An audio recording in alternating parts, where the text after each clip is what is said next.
আবার কি বলছে? গতির অন্যথা। এই হরিনাম ছাড়া কয়বার বলছে? আর কোন গতি নাই, আর কোন গতি নাই, আর কোন গতি নাই। হৃদয় করবে আনন্দে, কোন গতি নাই। আপনি যাই করেন, আউল বাউল কটা নিরিশাই গোসাই ধরবেন, আপনি যেটাই করেন না কেন বাবা, কোনো লাভ হবে না, কোনো লাভ হবে না। আপনি টিকিট কেটেছেন ইন্ডিয়া যাওয়ার জন্য, হ্যাঁ, সেই টিকিট দেখে আপনি আমেরিকায় যেতে পারবেন? কোনদিনও না। আপনার আমেরিকার টিকিটই কাটতে হবে। হৃদয় করবে আনন্দে। এই যে মনের ভিতরে ক্রোশ, আমি বলেছি একটু আগে যে আমি শুদ্ধ ছিলাম যখন মাটির সংস্পর্শে এসেছি, আমার এই মায়ার দ্বারা আমি আক্রান্ত হয়েছি। এখন কথা হচ্ছে এই ওষুধ কি খেতে হবে? বলছে মহাপ্রভু চৈতন্য এনেছি ঔষধি মায়া, নাকি বাড়ি লাগে। মায়া মানে কি? যা নয়। এই মায়া হচ্ছে এরকম একটা আবরণ, যেটাকে বলে। আবরণটা কি? যেমন আমাদের আগুন যখন হয়, সেখানে ধোঁয়া হয়, আগুনটাকে দেখা যায়? দেখা যায় না? দেখা যায়। সেই আবরণ আমার এই যে ভিতরে যে একটা গ্লাস রয়েছে, চকচকে আয়না, আয়নাটা কি হয়েছে? ধুলা দ্বারা কি হয়েছে? ময়লা দ্বারা এই যে আয়নাটা কি হয়েছে বলেন তো? ময়লা দ্বারা কি হয়েছে? আয়নাটা ঢেকে গেছে। আপনি ময়লায় যদি আয়নায় যদি ময়লা পড়তেই থাকে, আপনি যদি পরিষ্কার না করেন, আপনার মুখ আপনি দেখতে পারবেন? হ্যাঁ, আমার এই হৃদয়ে যে একটা আয়না রয়েছে, আমার এই যে ভিতরে যে আয়নাটা রয়েছে, চেতনার যেটা রয়েছে, সেটা কি হয়েছে? সেই আয়নাটা ময়লা দিয়ে কি হয়ে গেছে বলেন তো? একদম ভরে গেছে ময়লা দিয়ে। সেই ময়লা দিয়ে আমার চেহারাটা আমি নিজেই, আমার স্বরূপ কি? আমার চেহারা আমি নিজেই দেখতে পাচ্ছি না। অনেকদিন হয়ে গেলে আয়নাটা কি হয়েছে? এমন একটা পরিস্থিতি হয়, এটাকে যতই মাঝে হয় একটু অনেক সময় লাগে এটাকে উঠতে। যখন ধুলাটা তাড়াতাড়ি পড়ে, যত তাড়াতাড়ি বসা দেবেন তত তাড়াতাড়ি কি করবে? উঠে যাবে। তাই ছোটবেলা থেকে হরিনাম করা উচিত। হৃদয় করবে আনন্দে। যখন আপনার একটু সময় হয়ে যাবে, তখন কি করতে হবে? গস্তেই হবে, খালি গস্তেই হবে, গস্তেই হবে। গস্তে গস্তে কি হবে? পরিষ্কার হতেও পারে, নাও হতে পারে। কোন রকম চেহারাটা একটু দেখা যেতে পারে, যে আমার মাথায় চুল নেই, এটাও উঠকাবি নাকি? কোন রকম আমার এরকম দেখা যেতে পারে। তাই কি করতে বলছে? এই যে চেতদর্পণ মার্জনম, কিভাবে এই আয়নাটাকে আমরা পরিষ্কার করব? আমার যে ভিতরে যে চেতনা রয়েছে, দর্পণ, এই আয়নাটাকে আমি কিভাবে পরিষ্কার করতে পারি? কিসের মাধ্যমে আমরা পরিষ্কার করতে পারি? কেউ বলতে পারেন? হরিনামের মাধ্যমে। হরে কৃষ্ণ কৃষ্ণ কৃষ্ণ হরে হরে, হরে রাম রাম রাম হরে হরে। আবার অনেকে ভাবেন একবার কৃষ্ণ নাম নিলে যত পাপ পড়ে, জীবের কি শব্দ আছে তত পাপ পড়ে। জীবের সে শব্দ না, একবার কৃষ্ণ নাম নিলেই তো আমার হয়ে যাবে, এরকম চিন্তা করেন না অনেকে? এই একবার কৃষ্ণ নামটা কি, সেটাও আমাদের কি করতে হবে? জানতে হবে। আমি বলেছিলাম এই একবার বলবো না, একবার কৃষ্ণ নামটা কি সেটাও আমাদের জানতে হবে। একবার যে কৃষ্ণ নাম বলেছে, এটা কি? যে একটা বিশাল বড় নদী, নদীর সামনে একটা উপকূল, সেখানে অনেক মানুষ এসেছে, এবং সেই মানুষ দুইটা ঘাটে, একটা ঘাটে দুইটা নৌকা বাঁধা। কয়টা নৌকা? একটা ভাঙ্গা নৌকা, আর একটা হচ্ছে ভালো নৌকা। সেখানে ঝড় উঠেছে বিশাল। তো যারা আপনারা তো চিন্তা করেন, সবসময় তো নিজের বুঝ আগে বুঝে সবাই ভালো নৌকায় ওঠার চেষ্টা করে, যাতে নাম উঠি। সবাই কি করছে? অনেকেই সবাই ভালো নৌকায় উঠে গেছে। বিশাল জোর ছেড়েছে। এখন ওইখান থেকে বাড়িতে আসার কোনো প্রসেসিং নেই। তো এখন কিভাবে সেই নদী পার হবে? হরে কৃষ্ণ সবাই বলেন। সবাই কি মনোযোগী হচ্ছেন? তাহলে বলি, নাহলে না বলার দরকার নাই। তো বলছে যে এই যে ভাঙ্গা নৌকায় আর কেউ উঠতে চাচ্ছে না, কিন্তু না উঠলেও উপায় নাই। কি করতে হবে? সেই ঝড়ে কবলে পড়ে মরতে হবে। তাই তারা সকলে কি করেছে? ওই ভাঙ্গা নৌকা উঠেছে। হরি বল। ভাঙ্গা নৌকায় উঠেছে, এবং দুইটা নৌকা একই সাথে ছেড়েছে ওই নদীর উপর দিয়ে। আস্তে আস্তে আস্তে আস্তে তারা কি করেছে? সেই নৌকা নিয়ে, এত ঝড়, এত বৃষ্টি, সেই ঝড় বৃষ্টির মধ্যে কোথায়? উপকূলে এসেছে। উপকূলে এসেছে।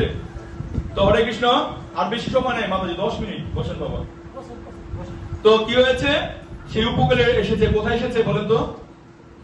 কোন কোন নৌকা বলেন? কে বলতে পারেন? সবাই শুনতে পাচ্ছেন। একটা ভাঙ্গা নৌকা, একটা।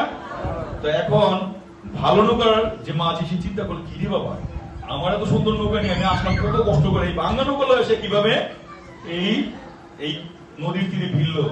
তো তখন তার মনে কৌতূহল আসলো যে না, আমি ওনাকে জিজ্ঞেস করি, আমারই নৌকা নিয়ে আসতে যেত কষ্ট হয়েছে আমার, বারে জলছি, মাথা গরম হয়ে গেছে, এত ঝড়ের মধ্যে আমি এখানে আসতে আমার অনেক কষ্ট হয়েছে, তুই ভাঙ্গা নৌকা কিভাবে আসলো? তখন মাঝিকে জিজ্ঞেস, মাঝি ভাই একটা প্রশ্ন জিজ্ঞেস করি, বলেন বাবা। তো এই যে আমি এত কষ্ট করে এসেছি, আমি জল ফালাইতে আমার মাথা নষ্ট হয়ে গেছে, হ্যাঁ, তো বাবা আপনি যে ভাঙ্গা নৌকাটা নিয়ে কিভাবে আসলেন? কতবার এই নৌকার জল সেচেছে? হৃদয় করবে আনন্দে।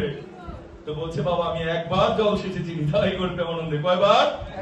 ভাবছে যে বাবারে আপনি কি আমার সাথে মস্করা করছেন? আমি একটা ভালো নৌকা নিয়ে আমি এই তীরে ভিড়ার জন্য আমি কতটা কষ্ট করেছি, জল ফলাইতে ফলাইতে বিরক্ত হয়ে গেছে আমার যে জল ফলা মানে ফেলছে, আর তুমি কি আমার সাথে মস্করা করছো যে তুমি ভাঙ্গা নৌকা নিয়ে তুমি একবার জল সেচেছে নাকি সম্ভব? একবার জল সেচে কি যাওয়া যাবে? ভালো নৌকা নিয়ে তো বারবার সেচেছে। তখন বলছে হ্যাঁ বাবা সম্ভব হয়েছে। কিভাবে সম্ভব হয়েছে? যে আমার যে জল ফেলতে ছিল তাকে বলেছি রে বাবা যে পর্যন্ত তীরে না ভিড়ি সেই পর্যন্ত জল ফেলতেই থাকবি, নিদাই করবে বনন্দে। সে যে জল ফেলা শুরু করছে আর থামেই নাই, নিদাই করবে বনন্দে।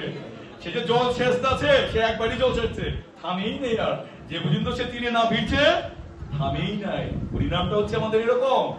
এই যে গুরু মহারাজ আমাদের হরিনাম দিয়েছে এটা একবার না, যে পর্যন্ত আমার গন্তব্যস্থানে না যাবো আমার সেই হরিনাম করতেই তবে হৃদয় করবে আনন্দে। একটু আগে বলেছি সাধন করো ভজন করো মরতে জানলে হয়। আমার মৃত্যু সময় আমি যদি এই হরিনাম না করতে পারি আমার সমস্ত কিছু কি হয়ে যাবে? বিফল হয়ে যাবে। আপনি দেখেন আজকে একটা গাড়ি আর একটা গাড়ির সাথে লেগে যাচ্ছে, কি বলি বলেন তো? আপনি তো মৃত্যুর সময় চিন্তা করবেন ভগবানকে, ও বাবা গো ও মা গো বলি কিনা যে কৃষ্ণ আমাকে রক্ষা করো, কৃষ্ণ আমাকে রক্ষা করো। সেই সময় তো আমার মৃত্যু হতে পারে, ঠিক না? আমরা কি বলি ও বাবা গো মা গো? উষ্টা খাইলো একটা ওই যে মানে পাথরের মধ্যে যদি একটা উষ্টা খেলো, বাবা রে ভগবান ভালো না, ভগবান, ঠিক না? অনেক কিছু বলি আমরা, কিন্তু আসলে কথা কি এরকম? ভগবানকে আমরা বকাবকি করি, একটা কিছু হইলে আজকে জন্মদিন বৃষ্টি নামছে, ভগবান তোমার কোনো বুদ্ধি নেই তোমার ভগবান, ঠিক না? কানা ভগবান হয়েছে, মাথাজি বলছে কানা ভগবান, ঠিক না? আমি জাস্ট আপনাদের কথাগুলো আমি বলছি, ঠিক আছে? তো এটা 100% ভগবান আমরা কি রকম ভালোবাসি, হ্যাঁ কিরকম? একটু আগে একদিন আমি আগে বলেছি ভগবানের মান শেষ রাতে, ঠিক না? ভগবান আপনাকে ভালোবাসে, ভগবান আমাকে ভালোবাসে, ঠিক না? ভগবত গীতায় কি বলেছে? যে জিজ্ঞেস করছে ভগবান যারা ভক্ত তাদেরকে তুমি কি মানে তাদের সাথে কি তুমি ভালো ব্যবহার করো, আমাদের সাথে কি খারাপ ব্যবহার করো? ভগবদ্গীতায় কি বলেছে? সম অহম সর্বভূতেষু। এই যে ভূত কাকে বলছে? সমস্ত জীবকে বলছে। নমে দেশ স্থির প্রিয়, যে সমস্ত জীব আমার প্রিয়, কারোর সাথে আমি বিদ্বেষ ভাবাপন্ন নই। যে ভজতে তু মমে ভক্তা ময়েতে তেষু চপ্রিয়হম, কিন্তু যিনি আমার ভজনা করে আমি তার মধ্যে বাস করি, সেও আমার মধ্যে বাস করে, হৃদয় করবে আনন্দে। সবাই বলেন হরে কৃষ্ণ হরে কৃষ্ণ কৃষ্ণ কৃষ্ণ হরে হরে, হরে রাম হরে রাম রাম রাম হরে হরে। তো যাই হোক আমরা ছোট্ট একটা ক্লাস করবো, কারণ আমাদের আজকে যেহেতু অনেক কথা বলা হয়েছে আর বেশি আমরা লোড দিতে গেলে আমাদের বিরক্ত আসবে, তখন আমাদের ক্লাসের প্রতি মনোযোগ হবো না আমরা, ঠিক আছে? তো আমাদের যে ক্লাসটি আমরা করেছি সেটা আমরা রিপিট করবো আজকে, ঠিক আছে? তো আমরা 9 নম্বর অধ্যায় 20 নম্বর শ্লোকটা কি ছিল? ক্ষিপ্রম ভবতি ধর্মাত্মা। এখানে আপনাদের ধর্ম, এই যে আপনি ওই যে শ্লোকটা বললো, ঠিক আছে শ্লোকটা মিনিং সব ঠিক আছে, কিন্তু আপনাদের এখানে আপনাদের কিছু কিছু জিনিস আপনাদের ফলো করতে হবে। যে আমি একটু ছাড়বো, একটু থামবো। ক্ষিপ্রম ভবতি ধর্মাত্মা, থামবো, ঠিক আছে? ক্ষিপ্রম ভবতি ধর্মাত্মা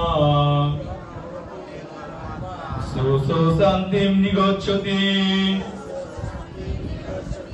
কন্ত্यो প্রতি জানোহি নমে ভক্তা প্রণশন্তি। এই শ্লোকটা তো আমাদের সবার মুখস্থ হয়েছে মোটামুটি, ঠিক না? সবাই একটু জোরে বলেন তো, জোরে।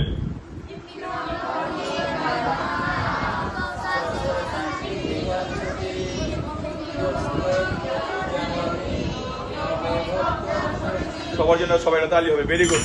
খুব ভালো লাগলো যে সবাই শ্লোকটা মোটামুটি কমপ্লিট করা হয়েছে, হরি বল। তো আমাদের এই শ্লোকটা আমরা কিভাবে